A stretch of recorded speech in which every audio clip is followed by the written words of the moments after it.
Okay, we will call the Personnel Committee to order at 4:30. The first item we have on tonight's agenda is 2024-020, a resolution approving a salary adjustment for classified non-bargaining employee Tara Faut for the prosecutor and declaring an emergency. Mr. Golonsky. John Golonsky here on behalf of the Summit County Prosecutor's Office. So Tara started with the office in 2014. She graduated with a Bachelor of Science with a minor in law. She moved to Dayton, went and got a job with the Montgomery County Prosecutor's Office. She's come back. We're able to attract her to come back to the office. She relocated back to the area. She's done phenomenal work since she's been here since 2021. Because of a long-term absence of a worker, she's taken on more responsibilities. This pay adjustment would still take her below the mid-range of the pay scales, which if the prosecutor, Walsh, would hire somebody from the street, she could start that person at mid-range. So it makes sense. I know that as the prosecutor's office has re-engaged in community events post-COVID, she's done a really good job with our community outreach prosecutor, Elliot Kolkovich, in gathering new sites and new locations. So she's just a phenomenal worker, and we'd be willing to answer any questions or concerns. And I think you referenced this, but this is already in your budget. Yes, You know, absolutely. funds. Okay, thank you. Any questions from other members of the committee? Anyone, other members of council? May I have a motion?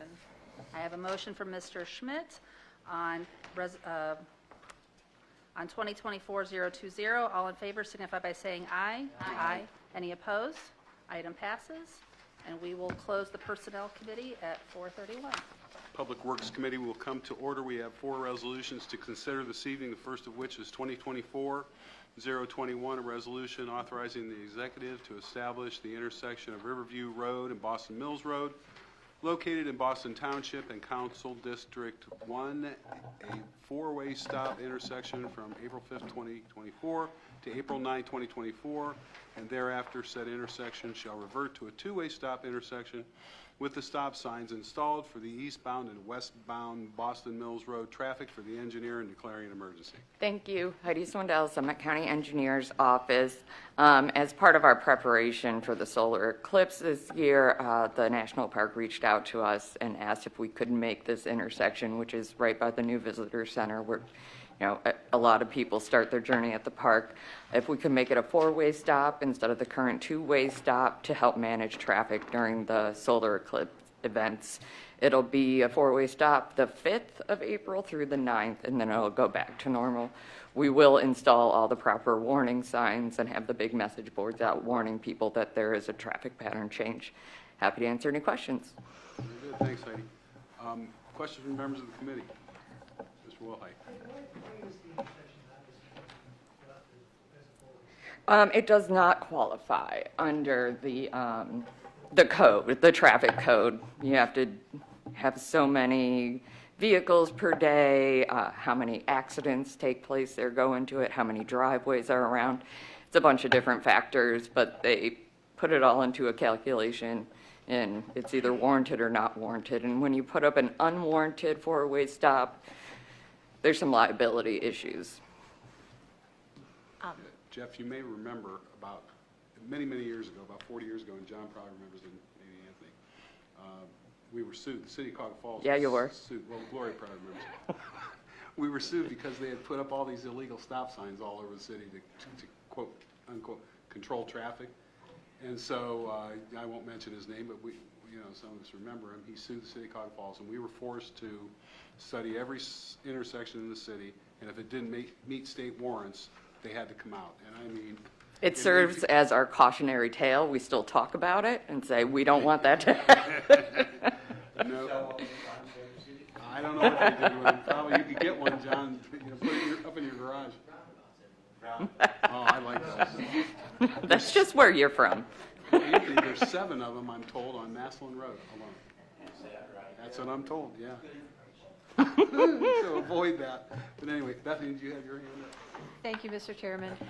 Who determines the criteria for whether it can be a four-way stop or a two-way stop? There is a uniform traffic manual that ODOT produces. And since we are a county, and they will still extend it to cities, even though they're supposed to have, kind of their own municipal powers. So that is the code that states this is what you take into account, this is how you do the calculations, and it's got to stand up to that code, yeah. All right, any other questions from members of the committee, members of the council, the public? Mr. Donofrio moved on 2024-021. All in favor say aye. Aye. Opposed? Motion carries. 2024-022, a resolution confirming the award by the Board of Control of a professional service contract with Arcadis US Inc. for an engineering services task order for a one-year term from 1/1/24 to 12/31/24 with 3 options to renew for an additional one-year term in an amount not to exceed $175,000 for the engineer and declaring an emergency. Thank you. This is a new contract, meaning we went out and got proposals for it again, ranked them independently, had them scored, and Arcadis did score the highest. But it is an annual task order contract. The biggest job that these folks do for us is they inspect our bridges. They inspect about 1/3 to 2/3 every year, and then we switch on and off, whether our inspectors inspect them or they inspect them, just to have an independent set of eyes on all of our bridges, kind of on a 3-year cycle. So not just one person is looking at them. If they're missing something, we want another person with a different set of eyes in there to see it. So that is the biggest part of this contract. And then they also do bridge design reviews, various right-of-way services, things like that. Happy to answer any questions. Questions from members of the committee? Council? Public? Aaron, you want to move on that one? Oh, Mr. Wilhite's going to move on that. So, Mr. Wilhite moves on 2024-022. All in favor signify by saying aye. Aye. Opposed? Motion carries. Thank you. Thanks, Heidi. 2024-023. A resolution authorizing the executive to execute any agreements, memorandums of understanding, or other documents necessary to participate with the Village of Mogador in applying for Ohio Public Works Commission grant funding for Project Q969-6, Herbert Street and Norwich Avenue infrastructure improvement, located in the Village of Mogador in Council District 8 at a cost to the county not to exceed $75,000 for the Executive Department of Sanitary Sewer Services, and declaring an emergency. Thank you, Chair. Michael Vinay, Executives Department of Sanitary Sewer Services. This is an annual project we undertake with the Village of Mogador. They reconstruct certain streets in certain neighborhoods. When they go in, we line the sewers as they're doing that construction work. Currently, those sewers are vitrified clay pipe, and they take a lot of inflow and infiltration. So what we do is when they're doing the road reconstruction, we go in and make any necessary repairs and then line the sewers to tighten that up and avoid that I&I. This is typically about a $150,000 project. OPWC will cover 50% of the cost, hence our $75,000 commitment. This is the 6th year in a row we've done this, hence the -6 on the project number. Happy to answer any questions. Questions from members of the committee? Council? The public? Aaron, you want to move on this one? Aaron moved on 2024-023. All in favor say aye. Aye. Opposed? Motion carries. 2024-024, a resolution authorizing the executive to execute a cooperative funding intergovernmental agreement with Boston Township for construction of project Q165-1 Akron-Cleveland Road Sanitary Sewer Extension in an amount not to exceed $3,315,000 and authorizing the executive to apply for and execute a water pollution control loan agreement to fund the project in an amount not to exceed $2,115,000 and fund the remaining project costs in an amount not to exceed $1,200,000 from available American Rescue Plan Act funds for project Q165-1 located in Boston Township and Council Districts 1 and 3 for the Executive's Department of Sanitary Sewer Services and declaring an emergency. Thank you, Chair. Michael Vinay, Executives Department of Sanitary Sewer Services. This project's pretty much the final phase of what we've done around Seasons Road. If you remember, several years ago, we constructed a pump station on Seasons Road to both take care of some of our existing infrastructure and to spur economic development. As you know, along Seasons Road, there has been some economic development that's occurred since that station has gone in. We've contributed to some of those projects as well. With this project, we will be going north on Akron-Cleveland Road. If you know that area, there's large tracts of vacant land up there that we think can spur some economic development. There's some businesses up there that we think will have some retention possibility with the extension of sanitary sewer service. As you also know, Boston Township does not have many opportunities for economic development, and this is one of the tracts of land and corridors that's important to them. With that, we look to construct a sanitary sewer extension, working with Boston Township. They're contributing $185,000 towards this project, which paid for the updated design for the sanitary sewer extension. They are using their full ARPA allocation towards that $185,000 as well. As we continue to move through this, we believe that development will occur. This is also in a JED zone with the City of Cuyahoga Falls, and in 2022, the City of Cuyahoga Falls extended water service up the same corridor, within these same limits. Happy to answer any questions. Questions from members of the committee? Council? The public? Gloria Rogers moved on 2024-024. All in favor say aye. Opposed? Motion carries. Thank you. Thank you, Mike. Is there any other business to come before the Public Works Committee? Then we're adjourned. Planning and Economic Development will open at 4:41. 2024-025, a resolution authorizing the executive to advertise for bids for the legal department renovation project for the Summit County Children's Services Administration building located in the city of Akron and Council District 4 for an estimated amount not to exceed $300,000 for the Executive's Department of Administrative Services Physical Plants Emergency. Good afternoon, Joe Eckenrode with Physical Plants Department. We're requesting bid authorization to renovate the legal department at CSB. It's approximately 2,600 square foot. We're going to create 2 new law offices, a larger open area that's going to include up to 8 workstations, kitchenette, and also make a conference room out of the room that we're going to put the law offices in. I'd be happy to answer any questions. Any questions for Joe? Ms. Rogers, go ahead. Are you staying within that 2,600? Yes, we are. Reconfiguring what they have now. Anybody else? Can I have a motion? I have a motion from Mr. DeVitas on 2024-025. All those in favor, please signify by saying aye. Aye. Any opposed? The ayes have it. Thanks, Joe. Thank you. Planning and Economic Development will close at 4:43. 443, I will open the Public Safety Committee. We have one item, 026, a resolution confirming the award by the Board of Control of a purchase contract with WEX Bank for fleet fuel card services and miscellaneous small vehicle expenses at Sourcewell pricing in an amount not to exceed $375,000 for the sheriff and declaring an emergency. Good evening, everyone. Bill Holland from the Sheriff's Office. We've been using WEX Bank for several years now for our fuel.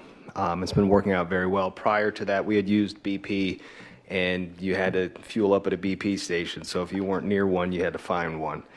Through WEX Bank, you can use, I think, any gas station with a card reader at the pump. You can use any gas station. It's for fuel, minor vehicle maintenance items like oil or washer fluid or things like that, but mostly fuel, and it's pretty user-friendly, so we can run reports to track usage and things like that. But we've been very happy with them in the past. Any questions from members of the committee? I'll move. Okay. A motion from Ms. Walters. All those in favor, please signify by saying aye. Aye. Any opposed? The ayes have it. Thank you. And I will close public safety at 4:44.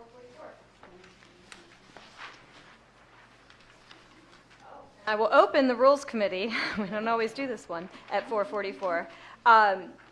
We have one item, 2024-027, an ordinance amending Section 11309 of the Codified Ordinances of the County of Summit entitled Fees for Legal Representation of Indigent Defendants by Appointed Private Counsel to require fee applications to be filed via the Ohio Public Defender online system and to update fee schedules for appointed counsel for the Executive's Department of Law and Risk Management and declaring an emergency.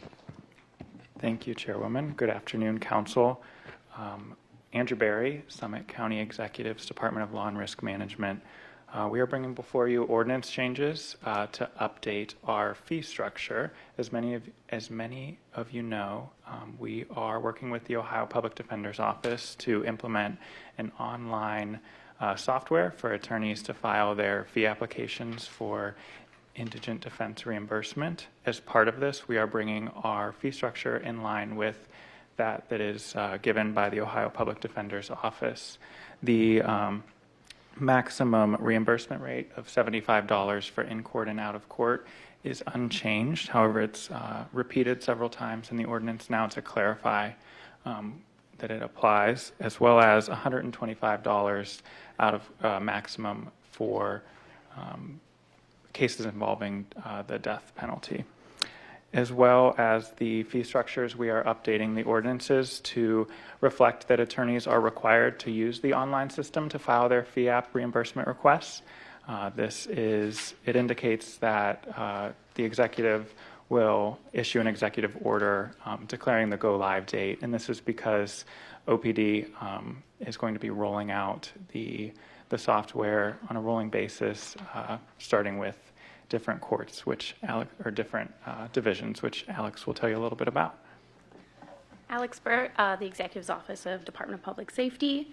So I've been working with Andrew on this. OPD is doing selected Ohio Summit County as the pilot program for their online fee database system. It's web-based. It's very simple to use. Attorneys or their staff can go online. They'll put in all of the case information. Nothing is privileged. Then the attorney has to sign it to say, even if their staff entered it, the attorney has to sign it. It then automatically gets sent to the judge's queue, and the judge has to go through and approve it. They can also make amendments like they currently can now on fee applications in there. They can sign indigency forms, and their staff can also manage and make sure all that's right. But the judges ultimately have to sign it. Once the judges sign, it's going to go to two places. One, it'll go to the clerk's office so that it can get time-stamped, docketed to the correct case, and then also over to the fiscal office so that fiscal can process payment for all of the attorneys, which I know they all very eagerly want. The one really big perk of this is that it provides a tracking system for both the attorneys to see where their application is sitting, but also for fiscal to see once an attorney has hit submit, they can see whether it's sitting in a judge's queue or not, so they can keep track in an attempt to try and reduce our unreimbursed fees that Summit County currently does. So if they're submitted after 90 days after the case closure to OPD right now, we do not receive reimbursement. So we expect to use this starting March 1st with adult felonies. So the Common Pleas Court, just for adult felonies, there are test subjects for this, fortunately or unfortunately, I guess. And then after that, we'll onboard throughout the year based on any changes that we make. We're really lucky to be the pilot because we get to go in and say, we need this, and they will make changes, and they have done. Lastly, this week, OPD will be in, it is this week, yes. OPD will be on site Thursday and Friday to provide training to judges, attorneys, and the fiscal office for how to use it. Again, it's very simple and even looks very much like the current fee application that they complete on paper. And OPD will also be on site March 1st for at least a week to provide support to all of those using this new web-based system. And one more thing I'd like to add, if any of you are interested in seeing the system, OPD does a really thorough demo. They have like a video and it's live. They talk to you while they're running a video of how the program works. We'd be happy to connect you with them. Or even while they're in person, they'll actually have an office right out those doors on the 7th floor. Thank you both for your work on this. I noticed when I looked at this initially that some of these caps actually are going down. So that raised a little concern for me, but I talked to some members of our defense bar, and what I heard was that these so correct me if I'm wrong, but what they told me is that these caps are what is set by the state. So if they go over, which I'm looking at some of these and I'm like, this is a very important job. They're probably going over, and rightfully so on some cases. And if they go over, what I hear is that our judges are very good at knowing whose fee applications they can trust and approving excess fees when they're really appropriate. So they feel very comfortable with this. So I think that's a testament to good work by you all. And it gives me some reassurance because as I understand it, if we exceed the state reimbursement rate, then that comes from the county. Correct. So it would be excess, it's appropriate to be considered as excess fees anyways. So this makes sense in that context. So again, I appreciate the work that you've done on it. Thank you. Yes, Mr. Wilhite? Yeah, so we're the first county rolling this out. The software is excellent and very smooth. They've given us the walkthrough from beginning to end at this point, for Andrew and I at least. But we are able to make those amendments. They anticipate going around the entire state, but somehow we are picked for the pilot. I was not involved in that decision, but here we are. So the pilot plays out, they like the results. Yep. How long before the pilot is standard? So they're hoping to onboard the rest of the courts in Summit County because municipal courts also appoint, juvenile court also appoints, appeals also appoints. Throughout 2024, it just kind of depends on how smooth this transition goes and how much support is needed, and then we'll sort of realign and come up with the rest of the schedule. And Councilwoman Rogers, I believe you've been involved at CCAO. Have they given you an estimate of time from the end of a trial when the attorney submits the fee and the time the fee would be paid if everything runs smoothly? Because that was an issue prior. They have not. So right now, obviously with the paper applications, some attorneys will complete as they go and add to each day, and some will do them all at the very end and then submit them. So it just kind of depends how long it takes that attorney to process that before they even get it to be processed, starting with, I think Sunny is in the law department technically. She begins the process, and then, but we have to have it submitted to OPD 90 days after the closure of the case. So if we miss that 90 days, they don't reimburse us for it. They don't reimburse you. We most likely will be paying for that case. Correct, yeah. We do, Ms. Rogers. So Yeah. we are working in a couple different areas. So we've actually been working with OPD for over 2 years now on this pilot, and we've been able, as Alex said, we've been able to give them our feedback, and they've made modifications based on our conversation. So that's gone really well. The two things we're really hoping to get out of this is to streamline the process for the attorneys so they're getting their reimbursements faster, but also so we're getting them in the 90-day window. We went from a couple $1,000s a month in non-reimbursable cases to up to $60,000 to $100,000 a month in things that aren't being reimbursed. So right now the reimbursement rate's sitting around 85% statewide from OPD, but those that are longer than 90 days or those that are approved over the cap come directly out of the general fund. Doesn't the attorney have a big part in that, being late?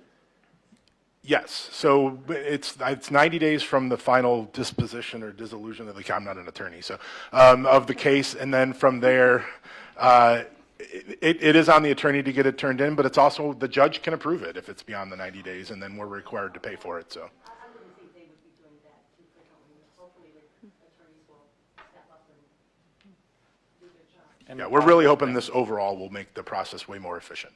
But I can tell you, reimbursement now is running better than it was before. I'm hearing that, and that's very good. Yeah, there was a backlog at one time. We brought a team of folks to come in and clear that out. So right now, Sunny Woods is on my team. She processes every day. So we're trying to pump them through, and then they go to the fiscal office to be audited, and then they get processed for payment. Once they're in our system and approved, it's a couple of days for a check to get cut. And the other thing attorneys can do if they want to have their payments processed faster is to talk to us, and we can get them switched from a paper check to an electronic fund transfer, so then it's a direct deposit right into their bank account. We are requiring EFTs after, okay. We do have fiscal office folks coming to the trainings to make sure everyone fills out all the required forms so that they can do the direct So that'll, deposit. the direct deposit will speed it up even more. Yeah. Rogers, one of the reasons that payment was delayed and sometimes the submission was after 90 days was because of some small error on the application. And this software won't let the attorney make some of those errors. So it should result in much quicker turnaround. Yeah. Sure. Yes, that's good. I have still heard the complaints that it's slow on our end from attorneys, but I hear what you're all saying too. Just don't shoot me as the messenger. The benefit of this, they'll be able to see exactly where it is along Yeah. the way the whole time. They'll be able to log into their account and see whether it's with the court, whether it's with the fiscal office, whether they haven't pressed submit, or whether it's done and they should be expecting payment. So, yeah. We process, I think the last time I looked, over 15,000 checks a year, and it is all paper-driven. And all that stuff sits in boxes. So if you need to audit it, you got to go back to these banker boxes full of paperwork. And so, I mean, this is an enormous, enormous time savings and improvement for the attorneys, the judges, everybody involved. And I know President Simpson. Yes, I'm so grateful for us being tapped as the pilot too, because I remember coming in here and talking about all the backlog to see that we're going to get some relief from that. Here's a question for me. Can you walk me through the extraordinary circumstances where folks are needing that because there has been a reduction in the caps? And if they're denied, is there an appeal process by which the attorney can appeal to recover some additional costs for a case? So typically, the caps are just an average or the assessment that is established. If a case goes to trial, certainly, or if there are extenuating circumstances in the trial, the attorney files a motion and asks for the extraordinary fees. I don't know what the percentage is on how often those are granted. Pretty liberally, they have been granted in the past. If they are reduced or stricken altogether by the judge, the attorney makes an appeal, would file a motion to reconsider, something that they would file typically with any decision that's made in a criminal case. So the request for extraordinary circumstances or fees, does that necessarily happen before or after? So if Typically, it would be at the conclusion of the case, but there are times when it's obvious to a court that there is more work being done in a particular case. Perhaps there are, a number of officers involved, and the body-worn camera has to be reviewed, for every single officer. There are often times that attorneys are aware of that as they're working through the case, and they will notify the court of that as they're going. It's usually an ongoing dialogue with the court as well. Thank you. Thank you. Thank you, Madam Chair. I've also heard that anytime there's a trial, there's always extraordinary fees, basically. So that's not in there specifically, but sort of the understanding. So we would of how it say that the majority of those cases, unless there's some extenuating circumstances, are approved for additional resources. Yeah. Okay. Thank you, Madam Chair. I'll move on this, Madam Chair. All right, motion by Councilman Schmidt. All those in favor, please signify by saying aye. Aye. Any opposed?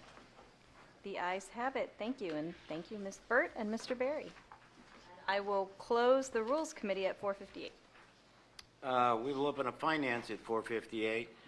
2024-028, a resolution adopting the capital improvement program for 2024 to 2029 for the County of Summit and appropriating funds as set forth in Exhibit A for the balance of projects in the 2024 capital improvement plan for the Executive Department of Finance and Budget and declaring it an emergency. Thank you, Mr. Chairman. Phil Montgomery from the Executive's Department of Finance and Budget. So earlier today, I sent to Mark, who got it out to council, the 2024 through 2029 Capital Improvement Program Budget Book. As council takes time to digest the information that's in there, I wanted to come before you today to give a brief overview of what's included in the program and what the path is forward. And obviously would be happy to answer any questions tonight, but between tonight and next week, if something comes up as you're reading those programs, I'd be happy to sit down with any members of council to answer those questions. But in the budget book, and I'll get to Exhibit A in a minute, because that's the part that we're only going to fund in 2024.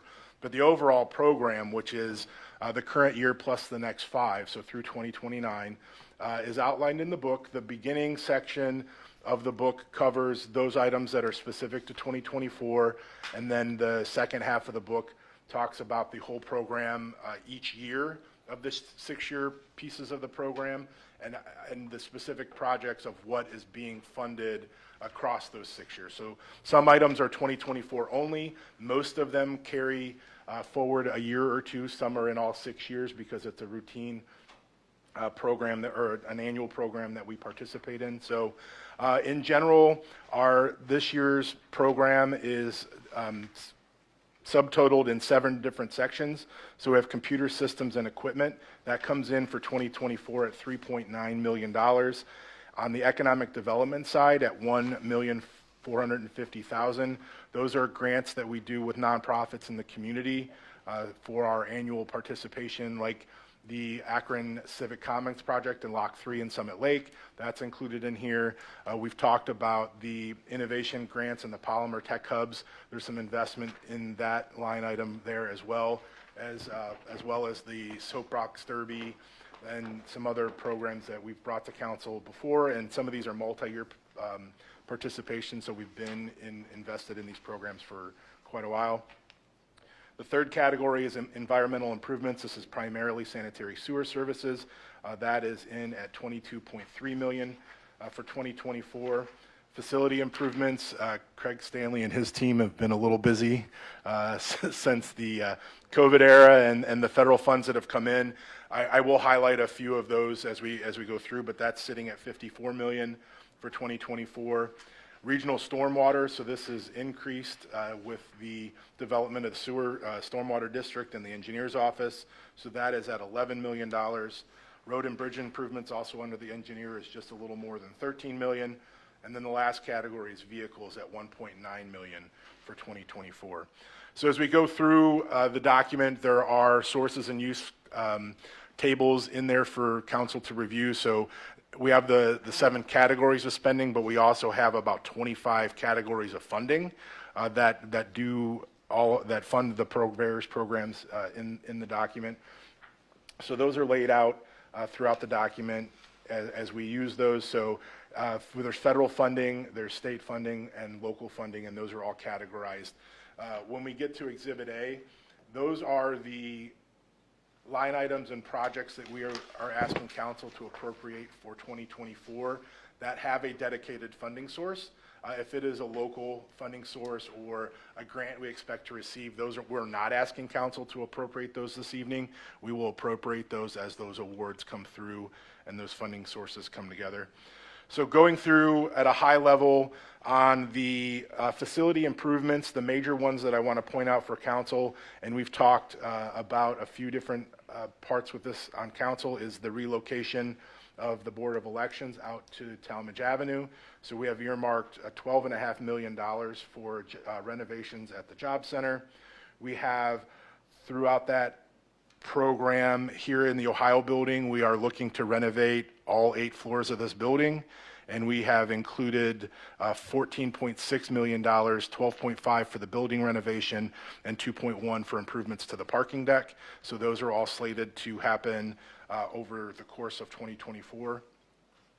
We have included an additional appropriation for the broadband project. So we have to date spent a little more than $11 million buying equipment to get that project off the ground. That is funded through ARPA, so as council will recall, those funds had to be obligated by 2024 and have to be spent by 2026. So we wanted to get ahead of the supply chain and bought a lot of that equipment up front. But we are asking for an additional $10 million in appropriation for 2024, and we're looking at another $22.5 million over the course of 25 and 26. So that's in there. So Phil, Yep.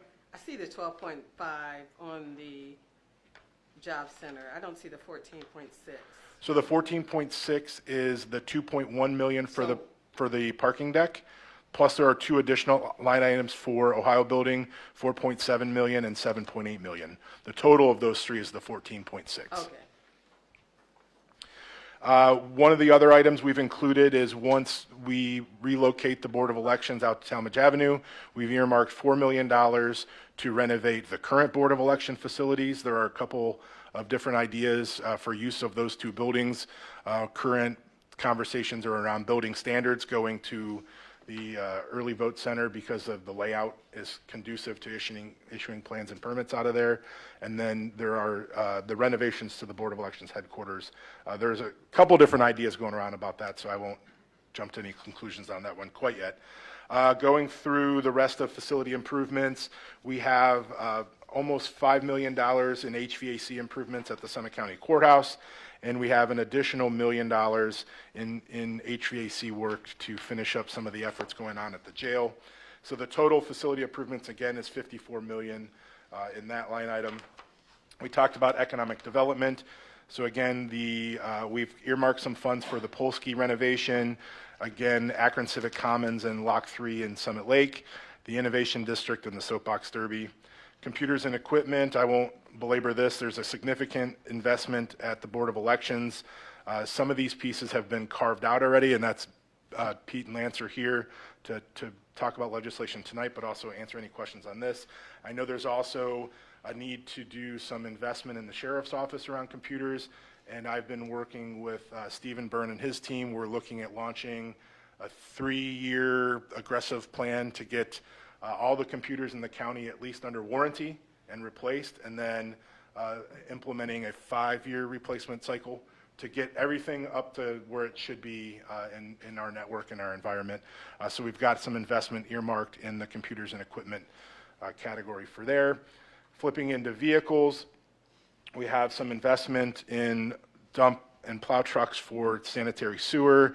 We have 2 rounds of investment in vehicles for the sheriff's office for the rotary fleet, as well as some other items in terms of upfitting those vehicles when they come in, and looking at, so we have 7, looks like we have 7 Interceptors and 10 Durangos as a part of that program, in addition to, again, those upfittings. So that was 1.9 million on the vehicles. So that's kind of a good summary, I think, of the major items that are included in this program for this year. So in total, for 2024, we are looking for a total spend of $107 million, or I'm sorry, yeah, $107,700,000. But again, we're not asking council to appropriate all of that at the vote next Monday. So that leads to Exhibit A. And I believe Mark printed that out for council. And this is kind of a succinct summary of the stuff we're asking for in 2024. So again, you can see on the far left, the category of the spend is the 7 categories I've mentioned. The general division that is overseeing that project, what it falls into, the offices and areas. The specific item description itself is in there, the amount we're asking for appropriation in 2024. The sources column, there is in the budget book I sent out a cheat sheet or a decoder ring as to what all those abbreviations mean, but essentially motor vehicle gas tax, general fund, capital improvement. We have some sewer funds and other local funds, so you can see in there. And then the far left is the organization code. That is where we're charging it in our financial system. So only those items that have a yes in the legislation column and a number in the organization code are what we're asking council to appropriate as a part of this legislation. And at the very bottom of page 3, you will see a summary of the areas that will fund the projects in this appropriation. So of that $107 million, we are asking council to appropriate $32 million upfront. And again, all those remaining items we will bring to council as those awards come through. And with that, I would be happy to answer any questions. Committee questions? I have a question. Go ahead, Aaron. Somewhat tangential, but Mr. Stanley's here, and I've had this one for a while. When is the parking garage getting fixed? When? Yeah. So, yeah, we just received the bids Joe. back.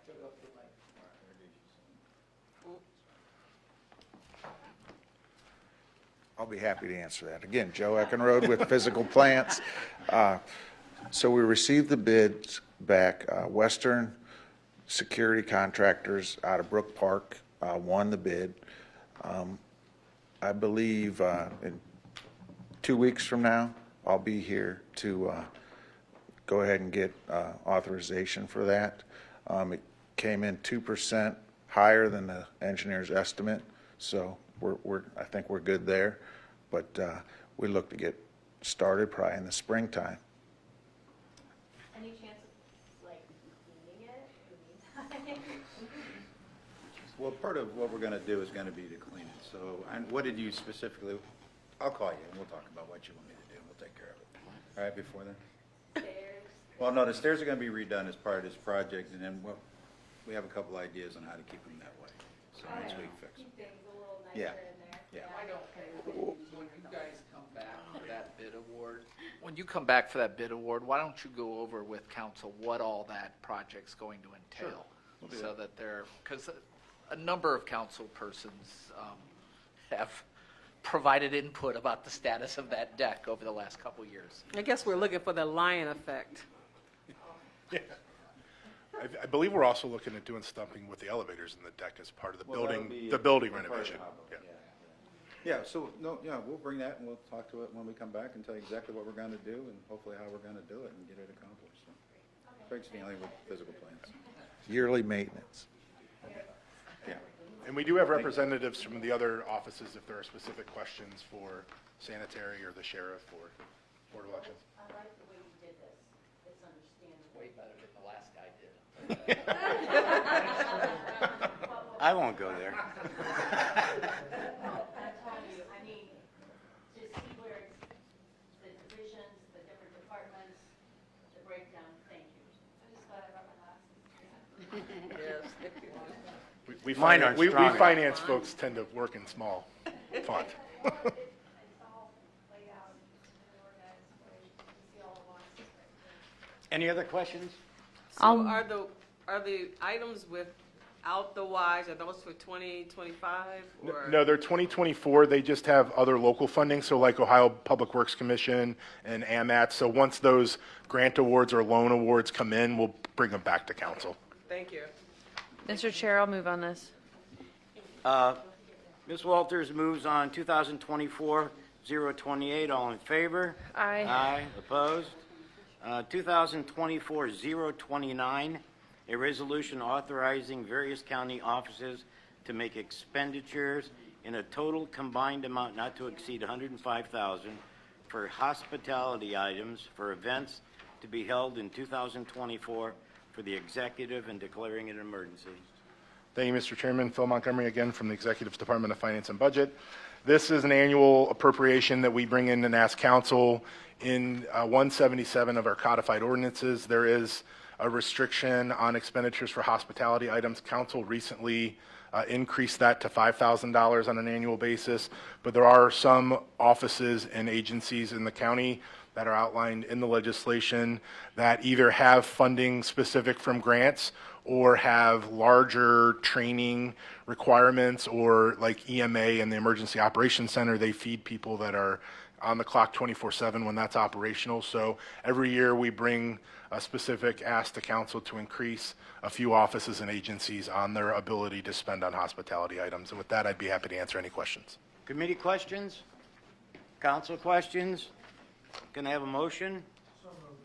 Mr. Wilhite moves on 2024-029. All in favor? Aye. Aye. Opposed?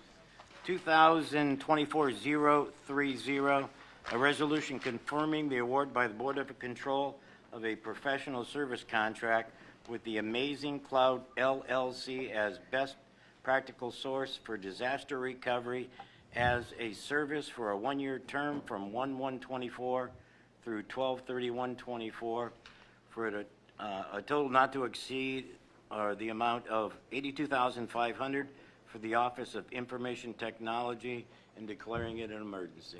Stephen Byrne, Office of Information Technology. So this is, just as the description is, this is a cloud service for our DR situations. The increase is roughly about 3%. We're only doing a one-year agreement on this. We do have some additional equipment that we've purchased over the year that we're going to renegotiate with with the vendor. So we'll come back next year with hopefully a longer agreement and something that's a little more beneficial to us. Committee questions? Go ahead, Mr. It's not related to this particular piece of legislation, but is there any way that we could get something along this lines that covers all of the programs and all of the things we do, because they come in and out at different times? Sure. And there's no way we can make heads or tails. Absolutely. I know you do, and do a good job. Thanks. But something like this would be helpful. I can put that together. Not the exact same thing, but just something that just says, hey, here's a snapshot of the year. Yep. And here's what you need to pay attention to going forward. Absolutely, I can do that. And do that tiny little. Tidy print. You got it. Don't spend hours and hours on it. Just You got it. just a snapshot. Absolutely. Half hour. Larger font, though, please. Council questions? Can I have a motion? Ms. Rogers moves on 2024-030. All in favor? Aye. Opposed? 2024-031, a resolution confirming the award by the Board of Control of a purchase contract with Fairlawn Gig as best practical source for high-speed internet service to support the virtual court project for a one-year term from 1/1/24 to 12/31/24 in an amount not to exceed $120,000 for the Office of Information Technology and declaring it an emergency. Stephen Byrne again. So this is not only internet service for the virtual courtroom project, this is essentially all charter agencies. So this gives us the entire width. Now, thanks to the executive office, really good negotiations during this last bid and having to do with our broadband project. This we're saving about $76,000 on this contract. Questions, committee? Ms. Roberts? So this is not limited to the virtual courtroom? Correct. So Okay, right. So it originally was kind of just the virtual courtroom, and we've expanded where Fairlawn Gig and that broadband it has. This is right now. This is our specific contract with all the charter agencies getting internet service. Thank you, Mr. Chairman. Any other questions? I'll move. Who was that? Ms. Walters moves on 2024-031. All in favor? Aye. Opposed? Motion carries. Okay, where we at? Oh, 2024-032. Resolution confirming the award by the Board of Control of a purchase contract with Zip Corp Systems, Inc. as best practical source for a subscription license and support for Zix encryption and threat protection for email encryption and threat protection software for a 3-year term from 1/6/24 through 1/5/27 in an amount not to exceed $163,325.82 for the Office of Information Technology and declaring an emergency. Stephen Byrne again. So this is kind of as the description is here, same thing here. So this is for all the security that goes into the sending and receiving of the emails. This goes into the encrypting your links. This goes into a little bit of the process that our both payroll and HR uses to transfer sensitive documents. So that feature and functionality is in there. The increase on this is under 5%, so right in line with what we usually see from the software side of the house. Committee questions? Council questions? Is this the little key fob that we have? No, that's so that comes from Talus. This one's dealing just with the email side of the house. Any other questions? Motion? Ms. Hines, go ahead. Is this something new? So we put this in place right around COVID hit. So everybody obviously at home, this really came up from the fiscal office, getting anybody onboarded, anybody changed to electronic bank information, all that stuff. This really came into place. The additional, at least from the email side of the house, but the other side, which is the web filtering, all that kind of stuff, that's been in place. It's been different companies along the way, but right around the COVID time, we consolidated a lot of that. So not quite new, but within the last 5 years, newer.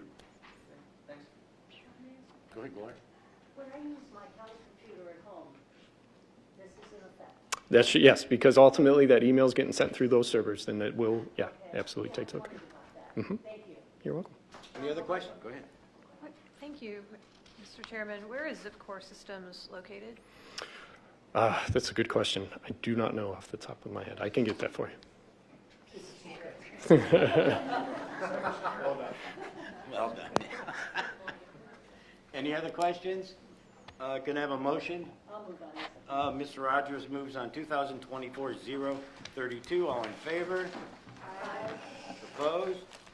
Motion carries. Thanks. Last item is 2024-033, a resolution authorizing the executive, subject to approval of the Board of Control, to execute a purchase and professional services contract with DMT Solutions Global Corp., DBA Blue Crest, for the purchase and installation of mail balloting equipment under the Public Cooperative Purchasing Agreement with Equalis Group, and for maintenance services for a 2-year term from 1/1/24 to 12/31/25 for a total amount not to exceed $1,699,170 for the Executive Department, for the Executive and Board of Elections, and declaring an emergency. Good evening, members of council. Thanks for having us. Lance Reed, Summit County Board of Elections. Pete Ziegler, Board of Elections. So this is a 3 pieces of equipment that we've been internally talking about for probably the last 1.5 to 2 years. Been talking with Mr. Nelson, Mr. Montgomery for the last probably 6-8 months as we've kind of moved towards this, especially with Talmadge Avenue, because this is equipment we can definitely use, especially for this year's presidential election. We just don't have the space for it in our current property, so that's where Talmadge Avenue becomes extremely beneficial along the way. So 3 pieces of equipment: a large-scale commercial printer, a commercial folder and inserter machine, and then finally the last piece of equipment is known as an inbound-outbound sorter, which would help us with all of our absentee ballots for every election. The equipment's usable for outside of ballots, though, so we'll be able to utilize this instead of outsourcing some of our other print projects, PEO manuals, our NCOA mailers, mailers for our PEO recruitment, things along those lines. So we'll be able to utilize this not just for ballots, which will be good. Committee questions? Go ahead, Mr. Lai. More for Brian and Phil. Well, or and you guys, will you have any activity over at Talmadge Avenue this election year, or will it be after the general election? Start to happen over there. Yeah, we're, well, most of the activity will be beginning a lot of the construction work. We are talking about, with the board, the potential for placing the off-site, the ballot box, along with a lot of the getting the server room set up and these print operations over there. But the way it looks now, the early voting and the board headquarters will still remain on Grant Street through this fall. A lot of that has to do with the Secretary of State and what they will approve with the network situation. We have begun working with Fairlawn and Fairlawn Gig on getting fiber to the facility, because we'd like to get that there ahead of even the equipment being delivered. One of the other things I would say about this particular equipment, we've had quite a few discussions about what this means in terms of time savings, particularly, and cost savings going forward as it relates to part-time and overtime. And I asked Lance to bring some of that data for us as well. This is a big outlay, obviously, in printing equipment, but while I'm not going to guarantee it will pay for itself, a lot of this cost will get recouped over the next few years. Yeah, and Brian, if we could, I'm in that building, and I'm hearing people all day long concerned about space and, you know, all that kind of stuff. If we could get, if you're at that point yet, if we could get just some kind of a schedule that could be circulated around the building, just to say, hey, We're getting close. heads up. We have a meeting with the architects. Is it tomorrow or Wednesday? Tomorrow. We'll have much clearer answers tomorrow. That'd be Yeah. great, Craig. And please put on there in big bold print, subject to change. So we have an out, because We'll put draft. it's going to be a big project and things are going to happen. But just so the folks that are in that building, Fortis College is in there, we're in there, there's a bunch of other non-specific folks that are in there that just would want to know, I'm sorry, not non-county specific, but supportive, collaborative folks, just what's going to happen to their space. Lance, will those pieces of equipment be delivered to the Talmadge facility, or will you be delivering them currently to where you're located and utilizing them? Yeah, so the thought process currently is the large-scale printer and the folder inserter would get delivered directly to Talmadge Avenue is what our thought process is, and that's kind of where, trying to get that space kind of built out as to where it will land long-term so the equipment doesn't need to get moved again. The inbound, outbound sorter, I think we would like to have that at our current facility at Grant Street because that needs to tie directly into our network for receiving absentee ballots back, because it will take a picture of the ID envelope and allow us to speed up the process of actually receiving those ballots back. So it needs to be tied in directly to our network. Question, and I never thought about this before. Do you print the ballots, or do you outsource that? And will you be able to do all the ballot printing once you're in place? Yeah, so that's kind of the cost savings that Mr. Nelson was referring to. So we currently print all of our ballots internally. The only time, so our poll ballots are the only things that we outsource. So our election day ballots, we have an outside vendor be able to print those for us, and so we can, we don't have the scale to be able to print those. This equipment potentially brings that into perspective if we would want to print our poll ballots for election day internally. Our absentee ballots, we currently use what's called ballot on demand systems. So I asked one of our absentee staff today roughly what he thought we could print on one machine. So one machine can print about 500 ballots in an hour. So when you figure a 7-8 hour workday with lunches and everything, you know, one machine can print out maybe 3,500 ballots. The equipment, the large scale printer that we're talking about, is able to print 3,000 ballots an hour. So we're able to do 25,000 ballots in a single day. So for absentee, when we're looking at a year like this, where, you know, it could be upwards of 100,000 absentee ballots, we may be only looking at 3 or 4 days worth of printing across the whole election cycle, as opposed to days and days and days. As a little perspective, in November of 22, we mailed out on the first day 45,175 absentee ballots. With this being recent enough in my mind, just to kind of give you a little scale, we printed over at our early vote center for 2 weeks straight on 2 printers to get that many ballots printed so that we can get them out on the first day to meet our requirements. And along with that, we had about 30 to 40 teams manually stuffing those ballots so that we could get them out on the first day. So the quantity of people we're talking about is very significant, and we'll be able to now reduce that, not have to rely on the manual eyes. The equipment will be able to take care of all this for us. It's got an audit perspective with it as well, so we can actually have the machine, let's say every 25th ballot or so, it can kind of get off to an audit queue. We can manually inspect it to make sure everything in there is exactly what's supposed to be before it gets delivered to the post office, so we still ensure the accuracy that we currently have with the manual process. So how diligently are we working to get this in place before the election in November? Because that would be huge. Well, yeah, that's why they're here tonight. Yep. They're working diligently on it. And again, we're meeting with the architects. We've been in conversations for several months with the architects. We actually, and I guess maybe we get an update tomorrow on where all this stands, but somewhere along the way, they gave us a virtual walkthrough of what they anticipate the new headquarters will look like, which was really cool. So at some point here in the near future, I'd like to get something organized where you guys can see that walkthrough and see what it is we're envisioning for this new headquarters. But yeah, this is an interesting project in terms of the dominoes that have to fall and the way we have to get this done. So getting this equipment ordered, we're also meeting with the land bank, because remember, the land bank now owns that condo side of the facility. So they are going, we will likely be coming back to you with more grants to provide funding to the land bank to carry out various pieces of this, starting with the Fairlawn Gig Fiber and expanding the contract to a full design contract for Hasenstaub, who's doing the engineering and architecture. Will this new equipment interface well with the equipment you already have? Because, we've seen some glitches along the way. Yeah, we don't expect any issues whatsoever. There's other counties that use equipment similar to this.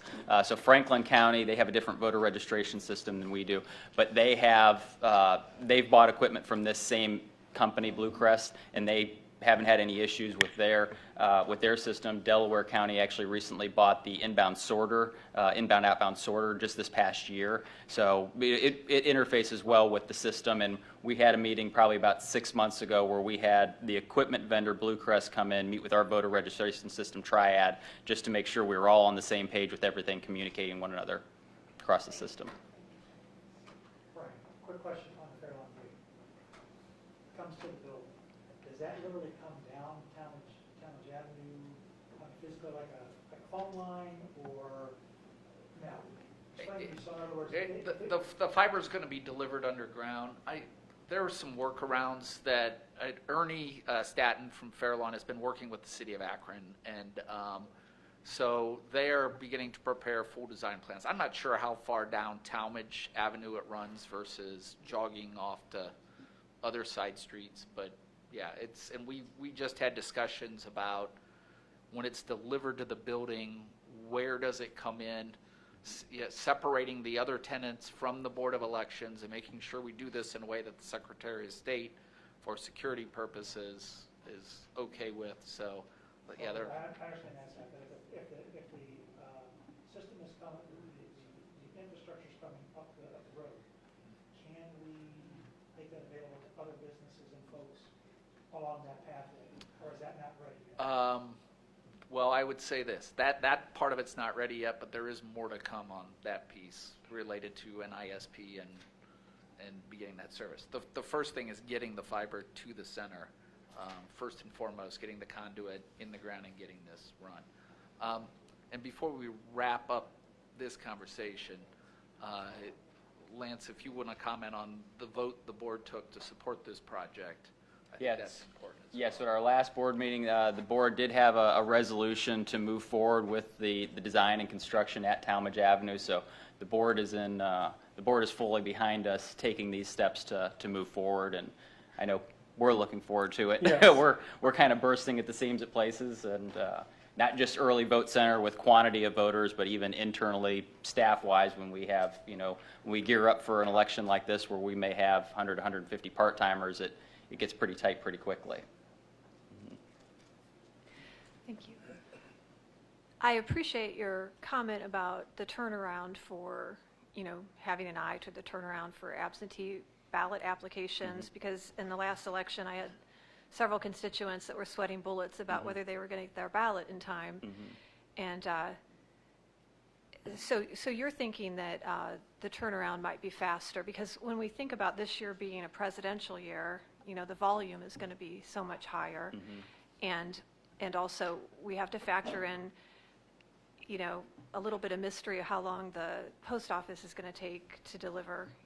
That's not a set amount of days necessarily. So are you thinking that we could pare it down a day or two on your end? Or I think what we'll see along the way is, we kind of have a balance that we try to do. So, early on, a month and a half, or let's say 2.5 months before the election, we're starting to get absentee applications in significant volume. In 2020, we were processing absentee apps in middle of August. So we were getting large enough quantities that we were able to start processing.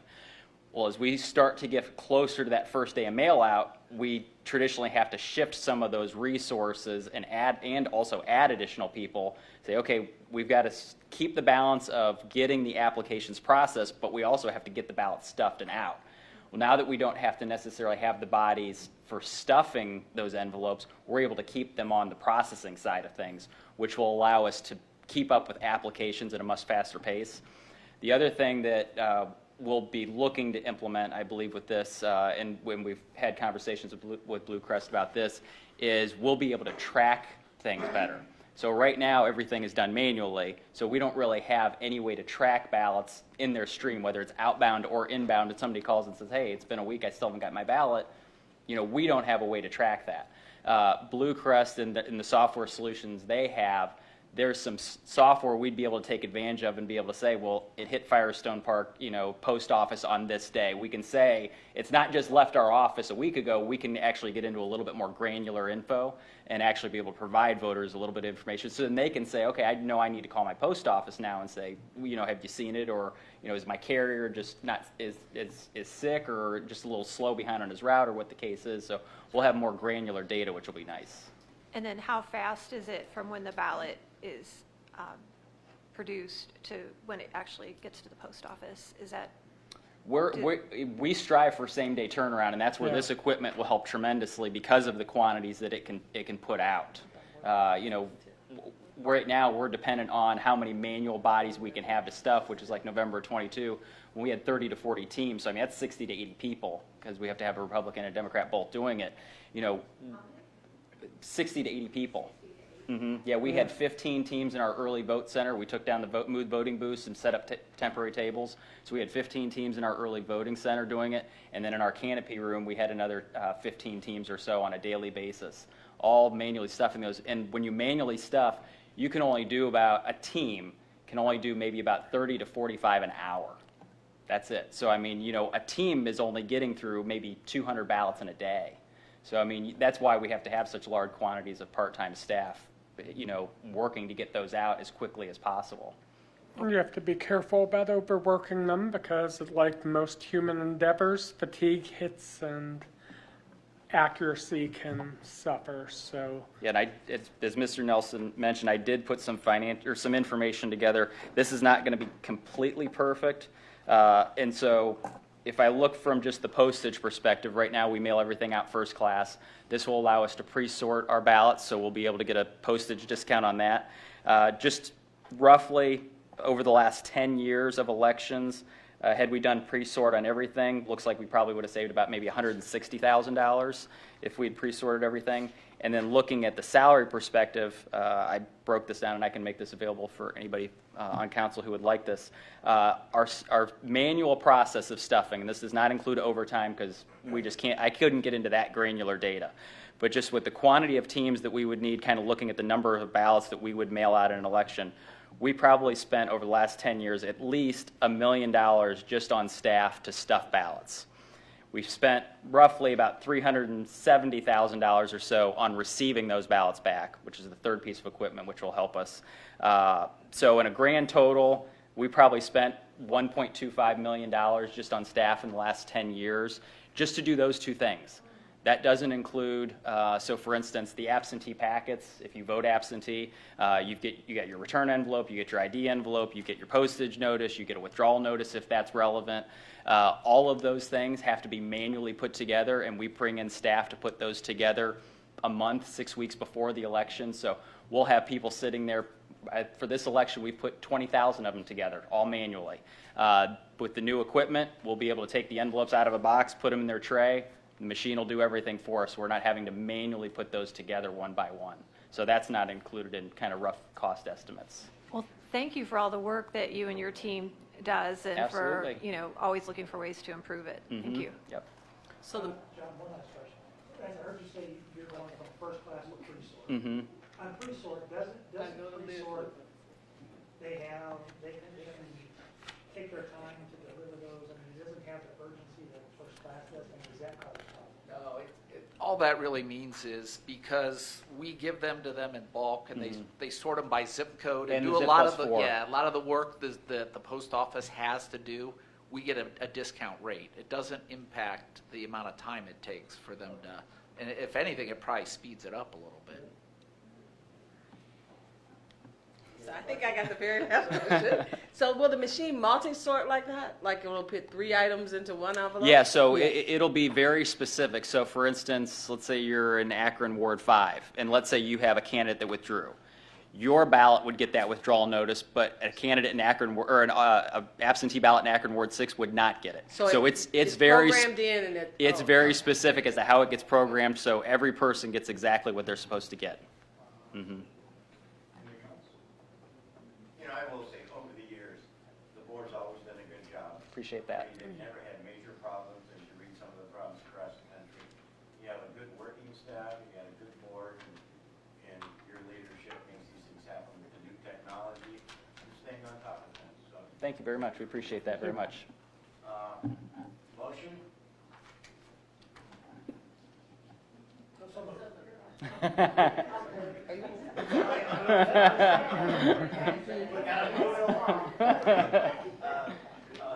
Ms. Hines moves on 2024-033, all in favor? Aye. Opposed, motion carries, and we'll close out